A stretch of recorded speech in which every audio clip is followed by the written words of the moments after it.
5 pasaron de las 5. Bueno, recién mencionaba a Leandro Santoro que hace un tiempo decidió, ustedes saben que es un hombre de la ciudad de Buenos Aires, que no la está recorriendo desde ahora la ciudad, sino desde hace ya muchos años, pero que en este último tiempo se planteó con todo su equipo de trabajo que había que estar mucho más cerca de la gente, sobre todo en momentos donde es cierto que hay cierta distancia, ¿no? Sin generalizar, y muchos empiezan a expresar una falta de representatividad política. Entonces, la verdad que cuando yo me enteré de esta idea de Leandro y su equipo, de caminar la ciudad, de caminar los barrios, de juntarse con la gente, de escuchar, de debatir, sobre todo en estos tiempos que hay que construir síntesis política y entender qué presente estamos viviendo, bueno, y lo hizo. Y el domingo terminó los 48 barrios porteños, así que queríamos charlar con él. Leandro, gracias por esta comunicación. 48 son los barrios de la ciudad, yo pensé que eran menos. Sí, ¿qué hace, Fer? Bueno, no, gracias a vos por llamarme. 48 barros. Exactamente. Los 48, porque ¿qué era lo que decía que son? No, 100 barrios por decía el tango, pero bueno. Claro, no eran. No, era mucho. Bueno, ¿cómo a ver, fue acertado, ¿no? El recorrido, me parece que hay esa satisfacción de haberse encontrado con tanta gente y escuchado tanto, ¿no? Sí, porque, a ver, la recorrida de los barrios es algo que forma parte de nuestra vida habitual. O sea, claro, yo no tengo chofer, ¿viste? Voy a laburar en subte, qué sé yo, hago la vida que cualquier porteño. Uh-huh. La diferencia es que le encontramos la vuelta técnica en la convocatoria y a partir del uso de las redes sociales y de las bases de datos para que la gente pudiera recrear un espacio parecido al ágora ateniense, ¿viste? A la posibilidad de juntarse en una plaza, hablar sobre temas públicos, donde la palabra circula y donde estamos todos en un plano de igualdad. Me parece que lo innovador de la propuesta fue eso, que no es que iba el político a bajar líneas, sino que nos juntábamos todos y nos escuchábamos un rato cada uno y entre todos construíamos un diagnóstico del barrio, de la ciudad y de la República Argentina. Así que como experiencia fue muy constructivo y muy novedoso. Uh-huh. A ver, ¿escuchaste cuestiones que vos las podés unir? Digo, ¿hay problemáticas que se repiten en la mayoría de los barrios? Sí, claro. Sí. Primero, a ver, hay algo que aparece mucho, que es la angustia de las personas por la gente en situación de calle. Mira. Eso está todo el tiempo presente. Uh-huh. Gente que piensa en el otro, porque la mayoría de los que vienen hacen las 4 comidas diarias, ¿viste? Claro. Miran C5N, qué sé yo, tienen un rato para pensar en la política, en la sociedad. Cuando estás desesperado, ¿viste? Estás preocupado solamente en el día a día. Uh-huh. Entonces la mayoría de la gente que venía me llamaba mucho la atención porque en lugar de hacer el reclamo por su propio metro cuadrado, por su baldosa o por los quilombos de su cuadra, que también pasa eso, pero había como una cosa muy importante que estaba marcada en términos de que la gente que se acercaba se preocupaba por el otro, Fer.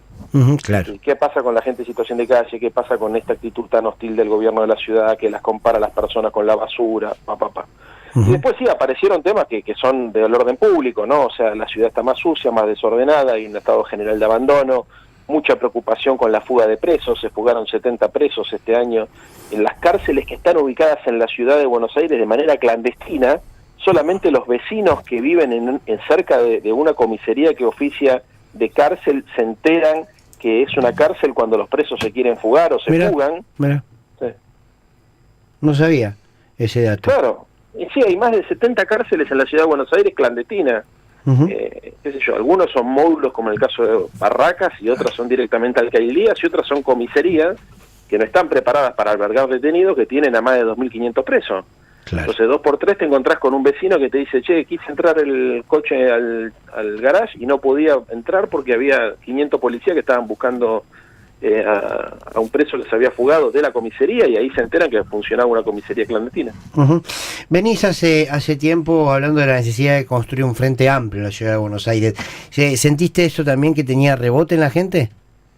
Sí, mucho. Uh-huh.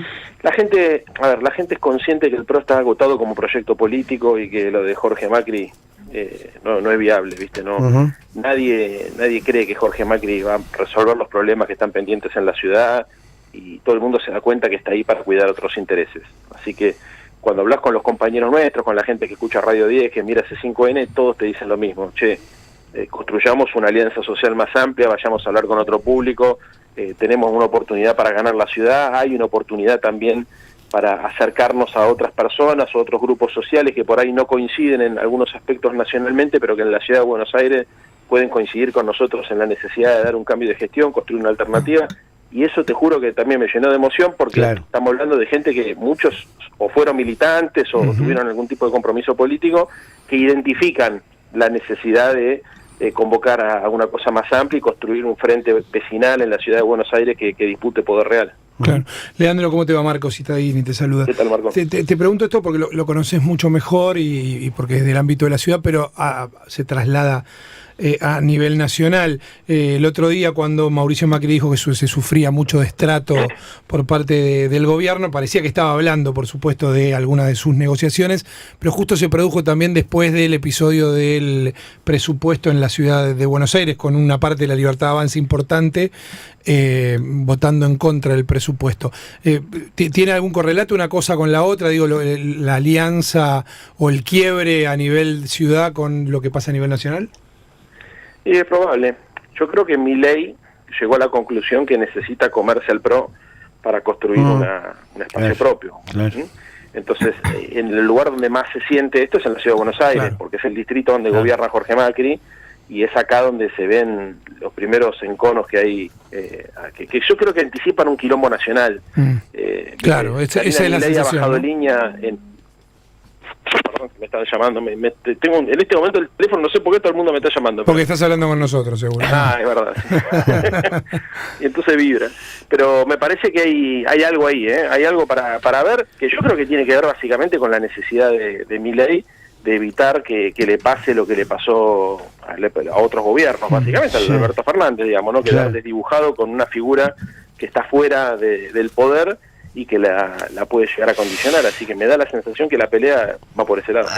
Ahora, me gustaría tu análisis, Leandro, en torno a lo que muchos estamos viendo, que es cierta quietud, sin generalizar, por supuesto, pero cierta quietud en la sociedad, cierta falta de reacción.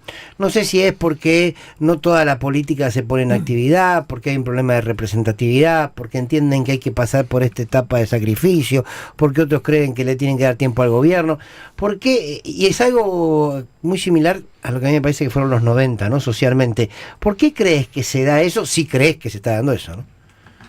Bueno, puede ser. En los 90 la hiperinflación generó un efecto disciplinador que permitió que pase lo impensado, ¿no es cierto? Que es que el peronismo asume el programa económico de Bungibor, privatice todo, y los sindicatos en ese entonces fueron cómplices de la entrega del país. Hoy no sé si es exactamente lo mismo, pero hay algo que me parece que es parecido, que es por eso tu reflexión, que tiene que ver con lo que significa la inflación y la pérdida de valor de la moneda, en términos de la intranquilidad que eso representa para la gente. O sea, yo creo que cuando Milei hablaba de dolarización, tocaba una fibra que es muy profunda, que es que la crisis de la moneda expresa una crisis del Estado mucho más profunda, que finalmente se traduce en la intranquilidad de la clase media y de los sectores populares que tienen miedo a no poder llegar a fin de mes y que no pueden planificar nada. Entonces ese temor a que la cosa se desmadre, aumentando con el tema de que los medios de comunicación favorecían la tesis delirante de que estábamos cerca de una hiperinflación del 17.000%, ayudó muchísimo a que un sector de la sociedad se banque cosas que en otro contexto no se hubiese bancado. Y después está el tema del deseo, o sea, que es algo que también nosotros vemos. Hay un sector de la sociedad que, más allá de estas operaciones de manipulación, que en definitiva es lo que son, operen sobre la vida cotidiana, también hay un sector de la sociedad que está tan cagada a palos que desea que a Milei le vaya bien.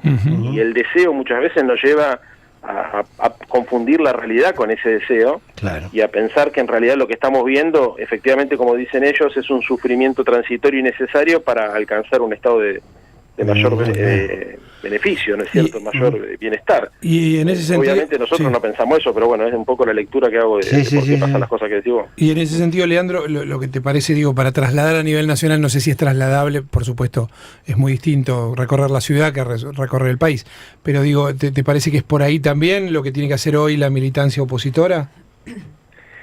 Mira, escuchar seguro, porque es lo primero, ¿no? Hay una crisis de representación también dentro de lo que sería el hemisferio de la oposición política. Creo que el hemisferio del oficialismo tiene una representación en Milei porque el tipo, con mucha brutalidad, genera temas de agenda todos los días, gana en iniciativa política, etcétera, etcétera. Ahora, lo que está enfrente requiere, me parece a mí, una estrategia de acumulación, porque la verdad que la Argentina es un país muy diverso. O sea, yo trato de interpretar lo que pasa en la ciudad de Buenos Aires y representar a los porteños y a las porteñas, pero hacer política a nivel nacional es interpretar también que la realidad se ve de una manera en Córdoba, de otra realidad en el contorno bonaerense, y de otra realidad, ¿me entendés? Y eso es un laburo complejo que hay que asumirlo con responsabilidad. Leandro, ¿qué te está dejando el caso Cuéllar? ¿Qué te deja claro? Mirá, lo claro acá es que lo han querido defender este muchacho, evidentemente porque tiene miedo que hable, y estoy seguro en que la sociedad lo ve.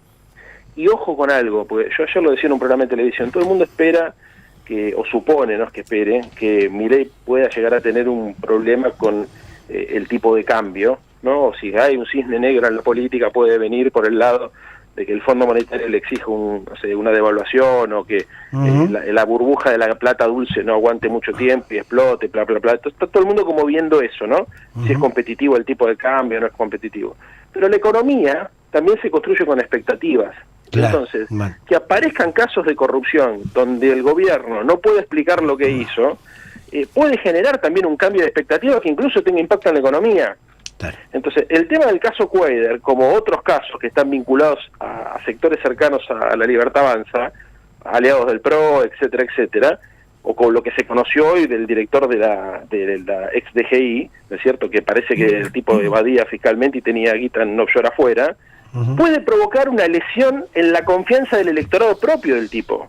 Ojo con eso, porque puede que ellos tengan éxitos para bajar la inflación y para contener la demanda del dólar, pero que cambien las expectativas como consecuencia de una desilusión. Así que yo creo que hay que monitorearlo bien, y por eso la preocupación del gobierno de evitar que el tema esté en la agenda pública, porque saben que eso puede romper el contrato electoral entre Milei y su base social.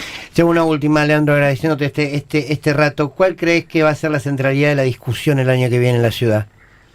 Y probablemente en la ciudad, y habrá que ver si la elección es unificada o desdoblada.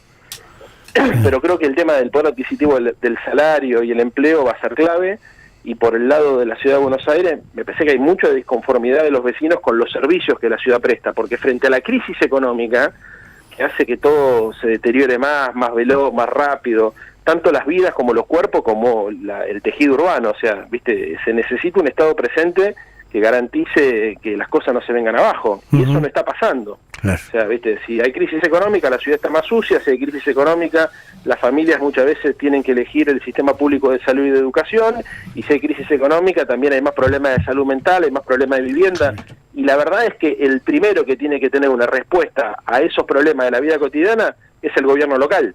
Entonces me da la sensación que el señor Macri no está entendiendo el clima de época, está muy en la boludez de plantear, viste, el debate culinario en la ciudad de Buenos Aires, si hay que hacer el vitel toné con pollo o si hay que hacerlo con carré de cerdo, viste, pero no termina de entender que el pueblo que él gobierna la está pasando mal y que probablemente necesite cada vez más del Estado de la ciudad de Buenos Aires. Leandro, muchísimas gracias. No te pregunto por San Lorenzo porque tengo códigos. Gracias. Bueno, gracias. Seguro acá. Chao.